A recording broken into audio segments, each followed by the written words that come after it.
Hanya dalam waktu 1 jam saja, aksi Coastal Cleanup berhasil kumpulkan sampah plastik seberat 630 kg. Nah, aksi ini diikuti sekitar 700 elemen masyarakat bekerja sama dengan Kementerian Kelautan dan juga Ocean Conservation. Seperti inilah antusias sekitar 700 relawan dalam kegiatan aksi bersih pantai yang bertajuk Mertasari Beach Cleanup.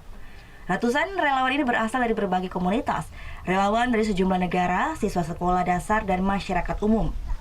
Selain sebagai bentuk kepedulian, aksi ini juga serangkaian International Coastal Cleanup atau bersih pantai internasional. I think this is wonderful to be down here, and there's so many local people and school children to come along and pick up trash off the beach and encourage others to do the same thing because it's a beautiful beach.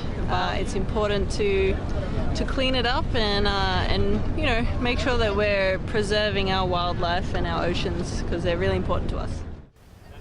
Kegiatan ini berlangsung di Pantai Mertasari Sanur, digelar oleh Kementerian Kelautan dan Perikanan bekerjasama dengan Ocean Conservation dan Breslin SA. Direktur Pendayagunaan Masyarakat Pesisir dan Pulau Kecil Dirjen Pengelolaan Ruang Laut KKP menjelaskan, tujuan kegiatan ini sebagai bentuk nyata dalam membebaskan laut dari sampah. Yusuf menambahkan, sampah plastik sudah menjadi ancaman serius bagi biota laut.